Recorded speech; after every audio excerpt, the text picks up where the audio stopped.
morning. It's my pleasure to be here today. Now is the time to change that mindset from the best practice to the next practice. And what I mean is, as an HR leader, this is something that's there on my board in my office, right?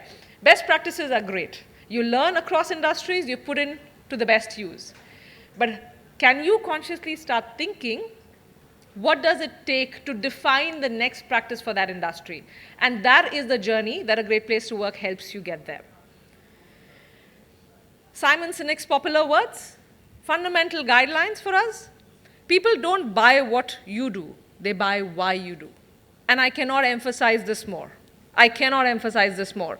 As HR, we believe in the what and that it'll be good in the long-term interest. We don't spend as much time as why. But all of us, irrespective of which organization we represent, we have a vision. We all have a vision strategy, which is there. It comes out in the all-hands meetings. Leaders speak about it. There are posters in your offices, right? Can you guarantee yourself that every employee, last-mile employee in your organization understands the same? And that is where the rubber hits the road. You have to have a compelling vision, and I'll tell you what we did here.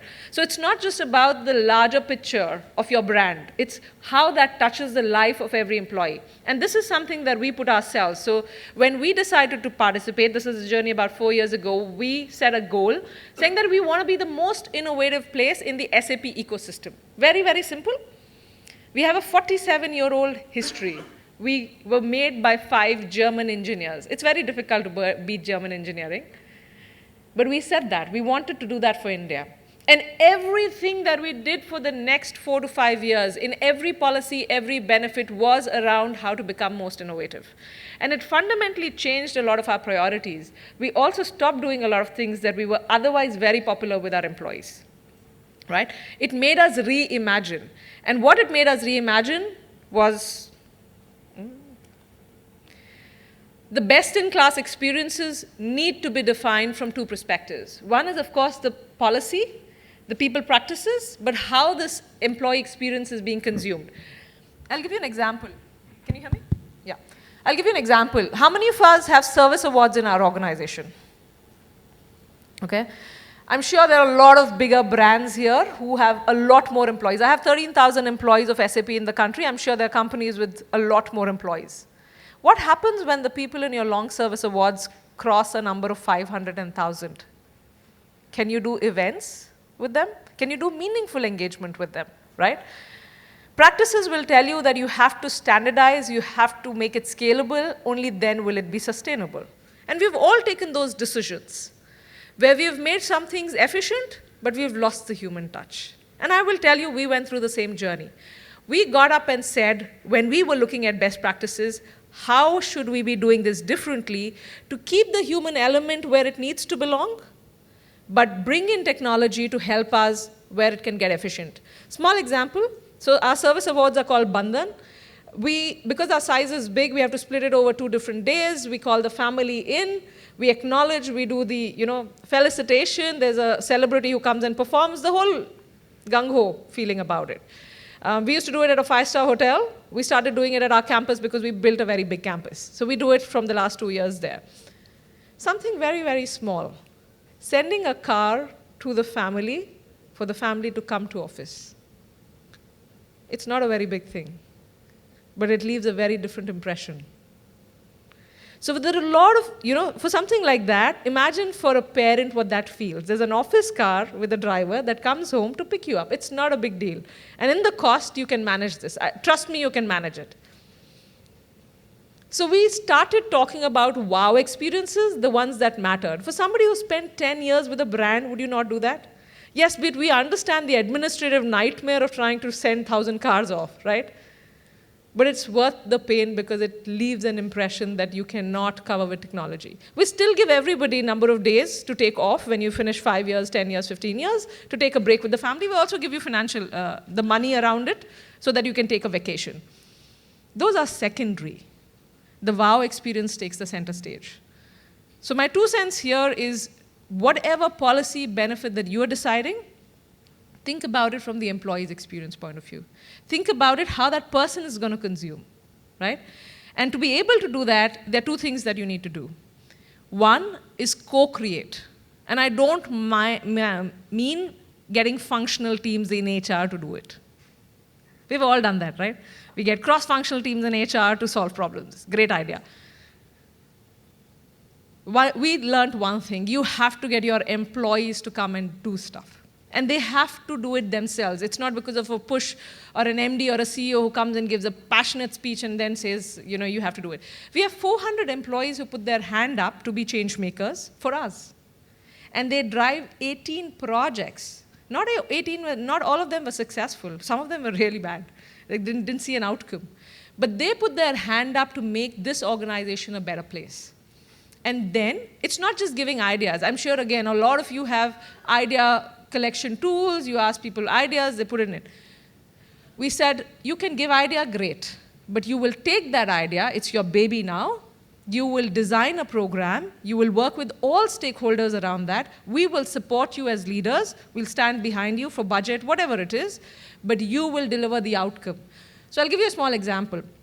One team came to us and they said, Shraddha, we're not sure how best people can rotate inside the company. So one critical element on any employee engagement perspective is how an employee develops in this economy, right? Albert Einstein said that. The true mark of intelligence is not knowledge, it is imagination. And when you leave it to people's imagination, trust me, you will get incredible ideas. So when this gentleman came back and said that, I'm passionate, I want people to move across teams, to build careers here, not just roles, we said, fair, go do your maths, right? Like, speak to people, come back to us. He spoke, and he then found a team of 4 people around him, spoke to a lot of people, came back, and then told us people who actually should be looking out are not looking out because they're just busy. They're really good. They're loved by their managers. They're taken care by the managers. The ones who are looking out are getting frustrated because the recruitment team doesn't select these people.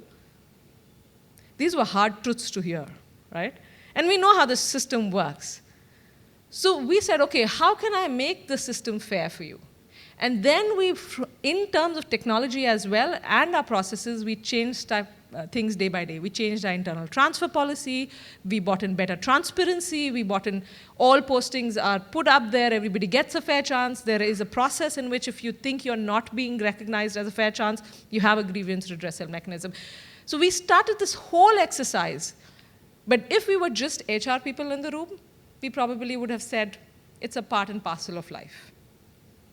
That's the truth. And that is why it's really important that you bring in your employees because they will give you a phenomenally different perspective. And they'll find smarter solutions. One of the things that's very difficult to do is let go. As HR and leaders, we like control. We like control because we can determine the outcome. The best way to create future is to create it, right? This is the time to let go. You have to create faith in the system that it will sustain. It may stumble, but it will work. Trust it that it will work. The second thing that we did was customized employee experiences. You and I are not the best judges of understanding what every segment of your employee wants. And every segment wants different things. Women in your company have different challenges in different parts of their employee life cycle. Experts have different problems at different points in time. If you've spoken to experts, one of their biggest concerns would be that, I have so much of knowledge, but I'm not a part of the leadership meetings, right? I see a lot of heads nodding. Very, very, very strong problem. They're important. We all say they're very important to the company, but they don't get information. Our managers are somehow squashed between the employees and HR and leadership, right? They're expected to do a lot of things, but they feel they're not empowered. So the problems of every segment are very different. If we take time and effort to understand them, that's when you break it down. So what we did is we took every category. For example, women, we understood what the challenges were. Then we said, what is it that we'd like to do about it? So we said, from LEAP programs to Confluence to sponsorship to speed mentoring, we identified pain areas, and then we had customized programs run, but done in a manner that is sustainable. The only thing I was not willing to do is do a wow program for one time and not being able to repeat it. So we did everything with the commitment that we will do it for a long run. Three things that are most important before I go in. The customized experiences has three guiding principles for any organization. Today, the talent marketplace is hottest, right? Anybody can walk out of your as we say, out of your offices, find a job somewhere else. There are three most important things. One, I as an employee should believe I have a career with you, that you as an organization are committed to my career. Second, that you should care about me like family. You know that feeling where somebody stands for you or speaks for you when you're not in the room? That is irreplaceable. That doesn't come from birthday cards, email cards that come from the head of the organization on the birthdays or anniversaries. It's a feeling that needs to be replicated. And the third is that it has to be my happy place. Now, happy place is very touchy-feely. How can you define a happy place? A happy place for you would mean very different to what you would expect. But we said we want to be a happy place. We want to allow you to be yourself, right? The first one, SAP helps achieve my dreams. And today, dreams are probably as wild as they get. You know, I'll tell you my story. I've been with the organization for over 11 years. When I came in and if somebody had told me that, Shraddha, you'll spend 11 years here, I would have smiled. I smiled for a lot of my seniors. But a personal experience tells me that this company allowed me to pick and choose what I wanted, when I wanted. I worked across geographies, across multiple functions of HR. I even worked outside of HR. Somebody to have that much faith in me and give me opportunities is a personal experience that I will always speak passionately about. But we took it to the next level. So all of you would have programs, fellowships, opportunities. We took it to the next level. We said, it doesn't matter what your dream is. We will make it happen. And what I mean by that is today people are following their passions, right? You have to not say that if your passion is in this box, then I will support you. That doesn't work anymore. People came to us, and this is 5 years back. People said, we want to be an entrepreneur. The startup culture was picking up. I want to try something. We said, OK, how can I help you try? Now, we're an IT product company. If your idea is IT product, great. It's a great fit. It took us a lot of courage to say, if you want to go open a bakery, which somebody has done in our employee base, we created a sabbatical policy. We created a sabbatical where you could take a break from your employment. You would be protected from your rights. You could go and do what you wanted to do. If it succeeded, great for you. We'll be there. We'll clap for your success. If it didn't work, we will welcome you back. And we will welcome you back with pride, not, thank you, not looking down at you, right? And it changed the mindset. We have, like I said, somebody actually runs a bakery. He's doing very well. And I was very glad to do that. And then from there, we moved to sabbatical to an entrepreneurship sabbatical, where we said, be an entrepreneur, because even if you fail, your learning experiences will teach us enough. That's value adding back to business. We started a startup studio. We actually have a physical startup studio with an accelerator program. We select anywhere between 10 to 15 startups, and we nurture them for 1 year. Mentorship, technology, assistance, physical space. Office space in Bangalore is very expensive, as well as funding. So the first year, we didn't have funding. We didn't know how to fund. We are an MNC. We don't fund startups. We learned it the hard way. We said we have to put our money where we believe. We fund IOs. We actually have a team of 3 developers, 3 regular developers who had a dream of being an entrepreneur, who participated in a hackathon. They won the hackathon. You know what they work on? They work on a recruitment product. Okay? They work on how to remove bias in the interview selection process. So they work on machine learning and AI. And these 3 people, 3 developers, from dreams in their eyes to learning to going through the gruel, going to San Francisco for getting trained, meeting other startups, pitching their ideas to VC can be one of the most gruel experiences of life. They've gone through that today. They're setting up the product here. They're hiring teams. And they're telling me, Shraddha, what a pain it is. And I said, yeah, that's the truth. That's the truth of it. Now you're becoming leaders in your own right. And that's a dream that we could do. So what I'm sharing with you is one-off example, but we have lots of these examples in the organization. So you really have to go over and above, saying that I will allow you to design your dream and pursue it irrespective, right? What this means from HR, now something for this community to remember. to be able to get up and say that all of us, again, have high potentials in the organization. We classify people as high potentials. Yeah, OK. To get up and say that every employee is a talent, and then I'm going to appreciate for you what you bring to the table, right?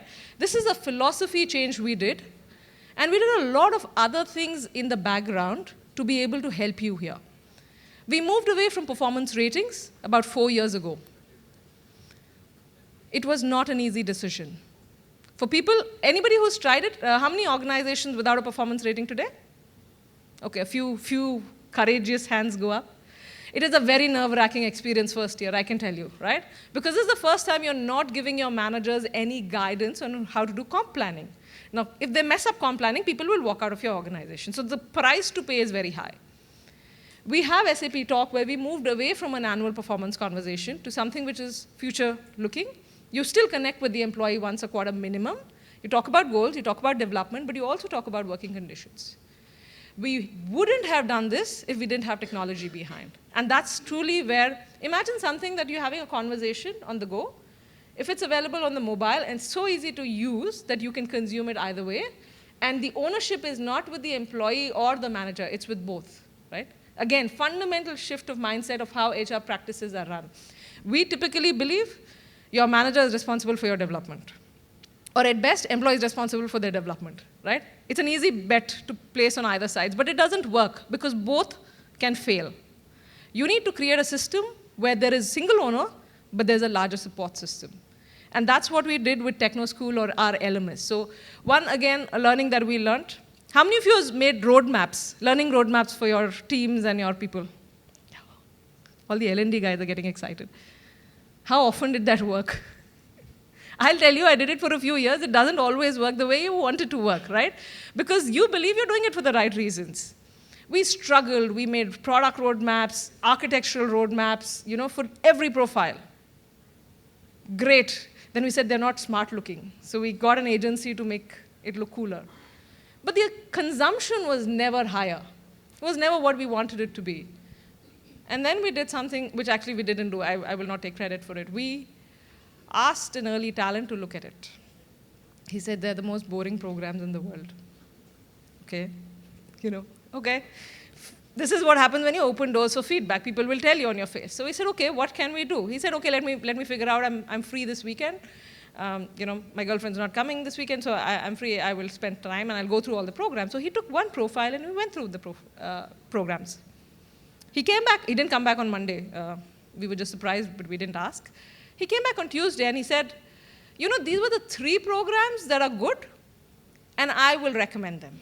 I said, great. You are recommending? Good to know, but what should I do with your recommendation? Like, what should I do about it? He says, leave it to me. Okay. 3 days later, okay, I'm speaking Tuesday, Wednesday, Thursday, Friday, those 3 programs were sold out for the year. So my L&D person comes running to me saying, Shraddha, something has happened. I said, okay. The 3 that he picked up are gone. I mean, what do you mean they're gone? No, because everybody's booked them out. I said, who are these people who have booked between the 3 days? All he did is went back and spoke to his set of people, so his community, word of mouth, saying, these are the programs I recommend as a peer. And that was a startling moment for us, because it is peer recommendations are going to be more important than anything else. The way people are learning today are very different. And your systems and processes, even practices need to change, right? We used to make people feel so good. You've been selected for a specific leadership program. I'm going to send you somewhere, 3 days for an offsite. We don't know how to measure what happens after that. We do post-surveys as well. We do pre- and post-surveys. We believe, we try and give rationalization. But today we're talking about behavior changes in people. Behaviors change day in and day out. It's not changed from a 3-day program, right?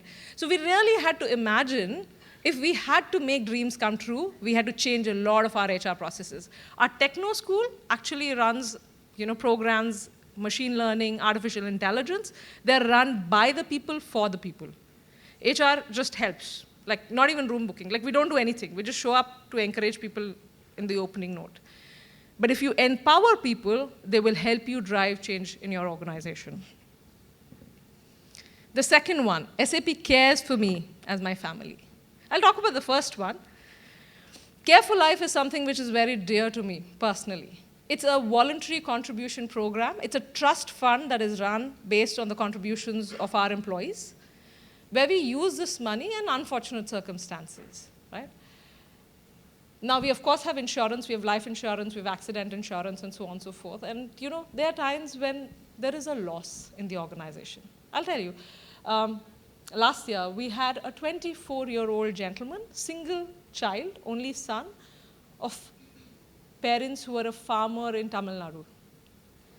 He joined us, 6 months in the system. Over the weekend, he had a heart attack and he passed away. There is nothing that I or anybody else can replace that loss for that family. We can't.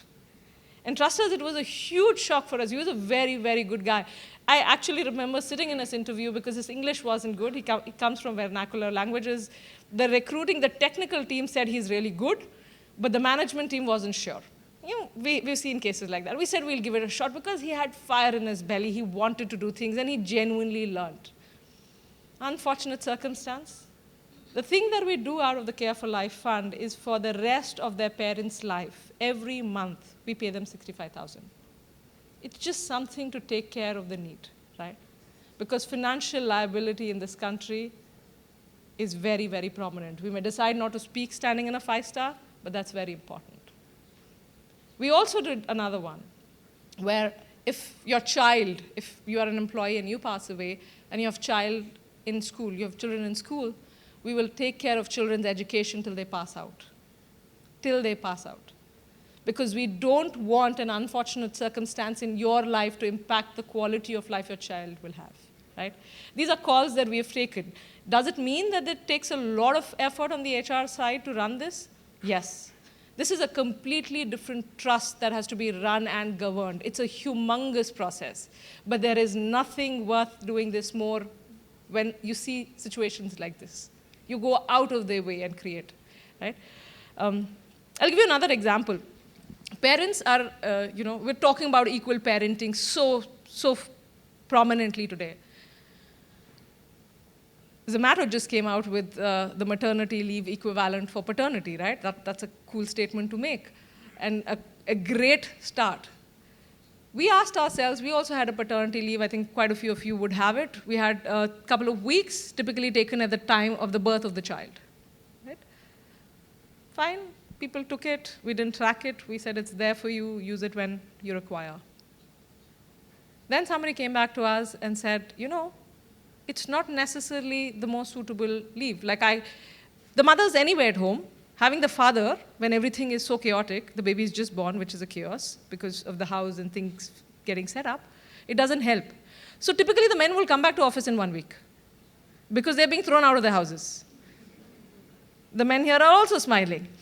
You would want to spend that time with your child, but it's just chaotic at that point because typically an in-law would be at home, right?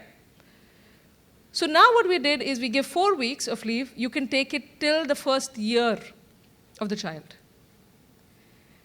What it does is men can take it when your wife is coming back to work, right?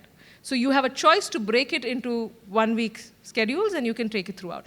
This is where your policies will start working not just for one segment of your organization, but across the border, right? We have childcare, we have creches, we have tie-ups, all of that. So we went out of the way to understand what does it take to make that policy effective. We have a miscarriage policy. We had a miscarriage policy. We were the first ones in the country to introduce it 5 years ago. But women wouldn't take it. Because it's not the leave that you want. Do you have the courage to talk to your manager and tell them of this personal loss that you've had? Unless you've had that equation, and unless you have that support system, you will not do it. So before we made that policy, we really spent time with our managers on sensitizing how to do that. Right? How can you be genuinely supportive to women so that they feel comfortable? It's still a very big social taboo to us. Right? Miscarriage is a huge social taboo in Indian society. But we are doing everything that we can with our policies to make it a bit more easier for the family. Right? There are a lot of health and wellness initiatives. Our offices sometimes look like resorts. We have a football campus. We have a basketball campus. I'll not talk about it. The last one. Happy place, right? When are we happy? I'm not talking about a joke or a WhatsApp message that you get up. So I get very happy looking at dog videos on Instagram. That's the only reason I'm on Instagram. But I love it because that gives me happiness. It's momentary. But you're truly happy when you are respected for who you are. That's the core tenet of happiness. And we said, how do I respect now 13,000 people who are in different generations, who want different things out of life, who have different challenges in life? And I'll give you an example from an HR point of view. We launched something called FlexBen. Now, all of us have compensation, the ways we've defined it. Some part of it is regulatory, PF, superannuation, so on and so forth. But we said, can I give you a choice? So I'm going to move away from a one benefits fits all approach to something where you personally will make a choice. And I gave 4 options. I said health and wellness could be one, lifestyle could be one, diversity and inclusion could be another one. So you decide, we give you money, you decide how you want to spend it. So let's say somebody loves traveling, use that money to travel wherever you would want. Somebody likes trekking, somebody in our teams have gone to Everest Base Camp with that money. Somebody who was a photographer has bought great lenses. So people have the choice to spend the money that they have. Again, cannot happen without digitization, cannot happen without a platform being available. Change of mindset from HR controlling and designing how best compensations are to be designed in this country to saying that I will let you decide how you want to spend that. Just this empowerment and respecting people for what they can use that money for is empowering. And people truly believe. We have a lot of flex time, we have work from home, everything. All of that is available, no problem. But use it, that makes you most productive and makes you most happy. So we've kept the happiness tenet from a point of view, saying that I respect you for what you bring to the table and your whole self. Our EVP actually stands at bring everything that you are and become everything you want to be. Again, a statement we stand by. Closing statements. We also had to revamp how we look at communication. So a lot of times in HR, we focus on the what, not the why, right? I'll give you an example. We made a poster of what the benefits would look like if you were a parent with SAP, right? If you were a parent, male or female. From the time that you realize that you're going to be a parent to the delivery, so cabs that are made available for your transportation, paternity, maternity, post-childbirth support, creche facility, everything. This is a view of how a regular employee will experience that benefit, not a mail rollout of that policy which says 26 weeks or 30 weeks or 40 weeks. So it really made us relook at how we want to communicate to our employees. And what you see on this side is another example of career development. So what parts of the organization offer what offerings for your career development? We were the #1 great place to work, but the 2 other categories that we are immensely proud of, we were the #1 culture for innovation, which is what we were aiming for, and we were the best workplace for women in this country. Something that is very close to our heart, and we're very proud of. I'll leave it with this quote. You can read it. And this is the essence of what we need to take forward as HR people if we have to reimagine the way we engage with our employees, leveraging technology.